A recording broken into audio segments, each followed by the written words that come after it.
안녕하세요. 한피그입니다. 오늘은 조금 특별한 이야기를 해볼까 해요. 바로 제 자신에 대한 이야기입니다. 한피그는 뭐 하는 사람일까요? 놀랍게도 이 영상은 전혀 철학적이지 않으며 사색에 빠져 있지 않습니다. 현피그는 서울예대 문창과를 졸업하여 금융기관에서 일하고 있는 사회초년생입니다. 문창과, 즉 문예창작과는 시, 소설, 수필 등의 글을 쓰는 법을 배우는 학과입니다. 그런데 금융기관에서 일을 한다? 대부분 그렇겠지만 전공과는 전혀 상관없는 일을 하고 있습니다. 취미로 시작하여 취미로 끝나버린 현피그의 글쓰기. 등록금이 아까워서라도 써먹을 방법을 찾아 이곳에 영상을 남기게 되었습니다. 이 영상은 현피그가 서울예대 재학 시절 썼던 소설 중 한 편을 가져와 제작하였습니다. 구독과 좋아요, 알람 설정 부탁드립니다. 어쩌다 보니 전공 수업에서 A프를 받은 소설 1학년생의 습작치곤 나쁘지 않았다 정도의 평가라고 보면 되겠습니다. 당시 수업에선 칭찬도 있었고 비판도 있었습니다. 감정 싸움까지 일어나는 서울예대 문장과 수업에선 당연한 일이겠죠? 그냥 현피그는 이런 글을 썼었다 정도로 봐주시면 되겠습니다. 소설의 제목은 코끼리 사육사입니다. 제가 다녔던 예대의 글쓰기는 아무 주제도 장르도 제한이 없는 자유 글쓰기입니다. 유일한 제약이라면 분량 정도가 되겠습니다. 원고지 80매 이상이므로 보통 100매 정도로 끊습니다. 이 소설도 원고지로는 97매 분량입니다. 소설은 이렇게 시작합니다. 헤어진 연인이 임신했다는 장문의 메일을 보내왔다. 날마다 술을 마셨는데 술 때문이라기엔 비상식적으로 배가 나와 약국에 갔고 이러쿵 저러쿵 해서 임신 테스트기를 써봤는데 두 줄이 나왔고 산부인과 의사가 여차여차해서 뱃속에 생명체가 들어섰다고 말했다는 상식적으로 믿을 수 없는 이야기가 적혀 있었다. 첫 단락이라고 이야기할 수 있겠죠. 매우 길고 호흡이 긴데 당시에는 알고 있으면서도 실험적으로 그렇게 써보고 싶었습니다. 약간의 판타지 소설 기법을 가져왔죠. 처음부터 이러쿵 저러쿵 설명하면서 독자에게 이건 이런 이야기야 라고 경고하며 시작하는 방식입니다. 나는 그에게 전화를 걸었다. 여보세요? 응, 메일 봤니? 지랄하지 마. 네가 무슨 임신이야? 제발 그러지 좀 마. 나도 당황스러워. 내 기분은 어떻겠니? 임신한 게 내가 아니라 너였다면. 개소리하지 마. 난 진심이야. 장난치는 거지? 만나자. 전화로 할 얘기는 아닌 것 같아. 일단 만나서 이야기하자. 이렇게 두 단락 만에 급전개가 이루어집니다. 막장소설 같은 시작입니다. 우리는 3년을 사귀고 헤어지는 동안 원룸에서 할 수 있는 모든 자세로 섹스했고 뺄 수 없을 만큼의 싸구려 콘돔을 변기에 흘려보냈다. 임신은 절대 안 된다는 생각에 얇은 콘돔은 두 겹을 씌웠고 유통기한이 지난 삼각김밥을 먹는 한이 있어도 피임약은 꼬박꼬박 챙겨 먹었다. 피임을 절대적으로 믿은 건 아니지만 텔레비전밖에 없는 방에선 할 만한 게 섹스밖에 없었다. 그러니 임신을 전혀 생각지 못한 건 아니지만 식당으로 들어오는 그의 배가 임산부처럼 불어있는 건 믿기지 않았다. 그는 늘어진 티셔츠 아래로 볼록하게 튀어나온 배가 부끄럽지도 않은지 밝게 웃으며 자리에 앉았다. 병 걸린 사람처럼 배만 팅팅 불어버린 차라리 술 빼나온 아저씨라고 생각하고 싶은 그는 생리는커녕 자궁도 없는 헤어진 남자친구였다. 네, 여기까지 읽으면 대략적인 이야기를 알 수 있죠. 막장 중에 막장입니다. 1인칭 화법을 사용하고 있으며 나는 여자, 그는 남자임이 드러납니다. 그러니까 헤어진 남자친구가 자기가 임신했다고 말하는 상황이죠. 수염이 덕수룩한 그의 첫마디는 넌 괜찮네, 나만 이게 뭐야 였다. 그는 자신과 살 때보다 홀쭉해진 내 배를 가리켰다. 집에만 있을 때는 먹는 게 다 살로 갔는데 일을 하니 자연스럽게 살이 빠져 겉으로도 티가 났다. 그는 아무튼 반갑다. 인사해. 컷인지 수컷인지 몰라도 우리 자식이야. 만져볼래? 하며 가슴 밑까지 옷을 걷어 올렸다. 꽃부터 앞으로 반달을 그린 그의 배는 어릴 때 본 구슬동자처럼 앞으로 뻗어 있었다. 메일에서 느낀 절박함과 달리 그가 상황을 즐기는 듯 보여서 나는 그럼 그렇지 임신일 리가 없다고 생각했다.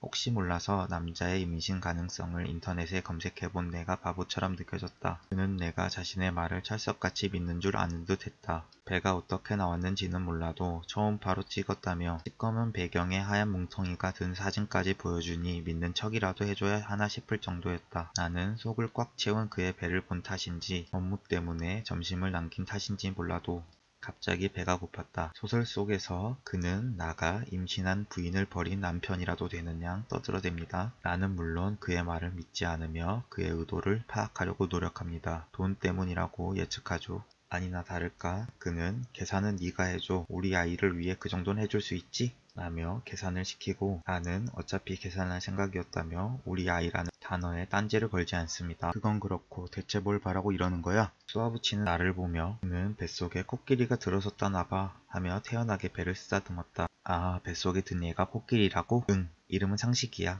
암컷 수컷 운운할 때부터 알아챘어야 했는데 나는 코끼리라는 단어를 들은 후에야 그가 나를 우습게 본다는 걸 깨달았다. 그의 말이면 통조림도 지뢰라고 믿던 예전처럼 여긴다고 생각하자 오히려 마음이 한결 놓였다. 자세히 보니 그는 눈빛이 흐리멍덩하니 생기가 없고 입술이 말라 있었다. 배도 배지만 모르는 사람이었다면 길도 묻고 싶지 않은 얼굴이었다. 어쩌다 저런 꼴이 되었는지 몰라도 잠자는 시간도 아까운 주말을 헛되이 보낸 것 같아 허탈했다. 한때 죽도록 사랑했던 연인과의 죄치곤 형편없었다. 나는 지속되는 그의 태도에 화가 나서 그의 말도 안 되는 논리를 깨주겠다고 생각합니다. 나는 그에게 얕잡아 보인 채로 끝내고 싶진 않았다. 그의 배는 임신이 아닌 다른 어떤 이유로 혹처럼 부푼 것이고 코끼리고 뭐고 전부 거짓이란 걸 스스로 인정하게 하고 싶었다. 그 코끼리가 내 코끼리라는 근거는 뭔데? 근거라고? 그는 휴지에 입술 각질을 떼며 조그맣게 중얼거렸다. 화내는 일조차 귀찮아하던 그였기에 얼핏 들은 씨발이 어색했다. 유전자 검사라도 하자는 얘기야? 그는 진지한 얼굴이었지만 코끼리라 해놓고 유전자 검사 운운하는 게 우습기만 했다. 나는 손가락으로 물잔을 만지며 뭐 그럴 수도 있겠네. 안 되는 이유라도 있어? 하고 물었다. 네가 그렇게까지 말한다면야 해줄 수 있어. 어쨌든 지난 1년간 내가 섹스한 건 너밖에 없으니까. 내 바램은 상식이가 건강하게 태어나는 것뿐이야. 내가 병신같이 술을 마셔서.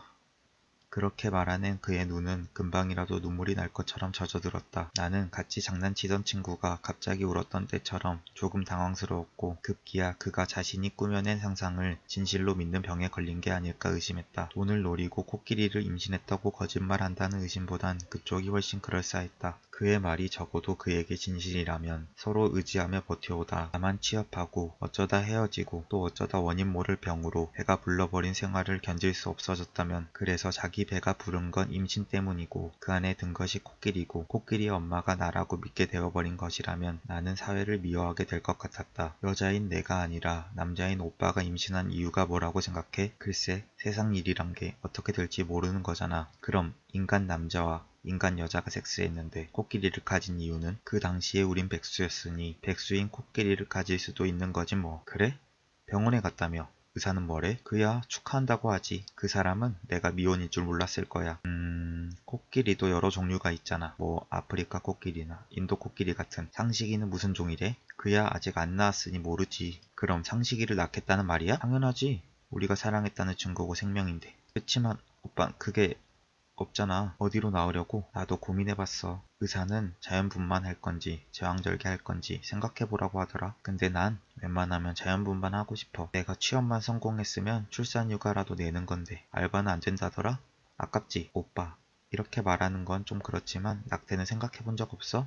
우린 헤어졌잖아. 안 돼. 코끼리 개체수가 얼마나 줄어든 줄 알아? 아프리카 코끼리는 7년 사이에 30%가, 실론 코끼리는 워낙 없어서 국제보호동물로 알았어. 낳는다고 하자. 그럼 키우는 건? 임신 기간은 또 얼만데? 동물원이라도 들어가야 하지 않겠어? 걱정돼서 말하는 거야. 키우는 건 당연히 우리가, 아니 내가 키워야지. 처음에는 2년쯤 생각하래서 재입대하는 느낌이었는데 예정보다 빨라서 이제 석 달 정도면 나올 거래. 의사 말로는 보조금이 지급될 거라지만 혼자 키우는 것보단 네가 도와주는 게 얘한테도 좋을 텐데.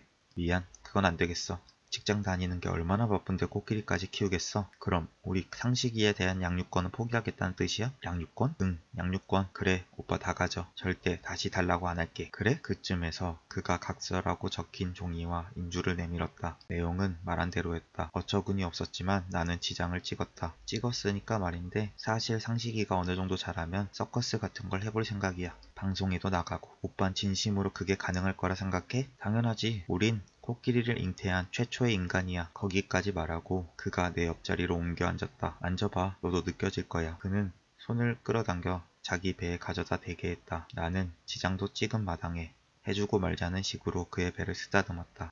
배는 팽팽히 부풀어 올랐지만 보드랍고 따스했다. 식당에서 헤어진 남자친구의 비상식적으로 나온 배를 만지고 있자니 기분이 묘했다. 이름을 불러봐. 아니 괜찮아. 우리 아이를 위해서야. 불러줘. 나는 마지못해 상시가 하고 배를 마주하고 말했다. 그러자 내 부름을 들었다는 듯이 그의 뱃속에서 무언가가 툭툭 배를 치며 응답했다. 그는 웃었고 나는 정말 상식이니? 하고 물었다. 툭툭. 그것은 마치 길쭉한 코끼리의 코로 친 것 같은 툭툭이었다. 일부라고 해야 될까요? 일부는 여기까지입니다. 1인칭 화자의 시점이다 보니 생각보다 요약이 쉽지 않고 대사와 지문에 간격이 없어 전문을 읽는 일이 많아지므로 오늘은 여기까지 편집하겠습니다. 그럼 다음 영상에서 만나요. 안녕.